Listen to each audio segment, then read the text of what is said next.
un émissaire de l'ordre teutonique. Faites entrer. Vous pouvez rentrer, messire.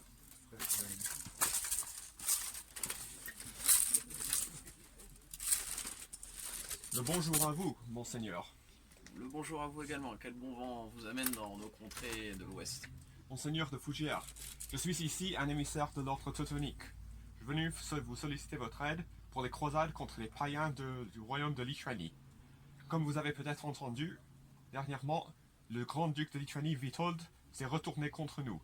Il nous avait promis fidélité et alliance, et on nous a aidé à combattre son cousin, Jagellon, roi de Pologne. Nous l'avons aidé. Nous avons assiégé Vilnius. Moult périls nous avons traversé.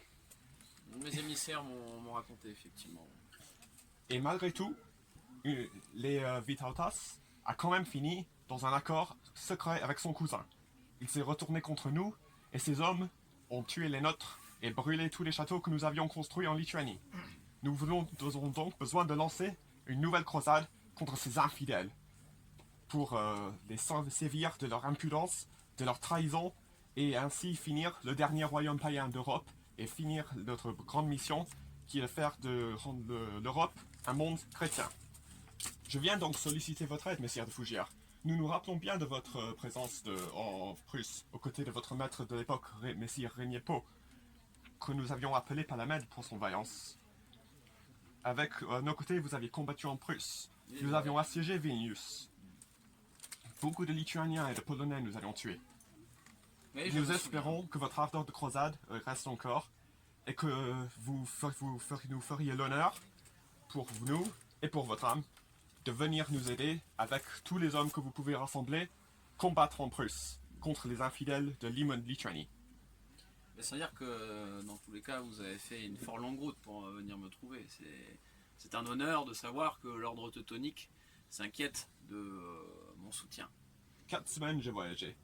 Vous avez une réputation parmi notre ordre. Vous aviez marqué nos hommes lorsque vous étiez présent il y a quelques années. Il va sans dire que je soutiens votre action, comme à notre habitude. En revanche, nous sommes, comme vous le savez, lancés dans une guerre contre l'Anglo en ce moment et je ne peux me permettre d'envoyer trop d'hommes. En revanche, soyez assurés de mon soutien, notamment financier et politique. J'irai parler auprès de mon suzerain, le duc de Bourgogne, pour soutenir votre cause.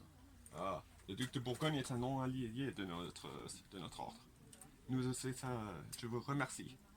J'accepte votre aide. Toute aide que vous pourriez nous offrir sera la bienvenue par ces temps difficiles. Très bien. Vous pouvez ratifier ça par écrit, comme quoi je m'engage à soutenir l'ordre teutonique dans sa nouvelle croisade. Très bien, monseigneur. Non point militairement pour le moment, mais tout du moins auprès des instances de notre grande cour de Bourgogne. Je vous remercie beaucoup pour votre aide, messire de Fougères. Et malgré que j'en ai envie, je ne peux pas vous souhaiter une bonne chance pour votre guerre à venir contre l'ennemi anglois. Parce que lorsque le royaume chrétien s'affronte, c'est indigne de notre peuple. Je le sais bien. Bonne chance à vous également, mon cher émissaire. Merci à vous, messire de Fougères. Dominus vobiscum, mon fils. Au revoir. Ainsi, frère chevalier.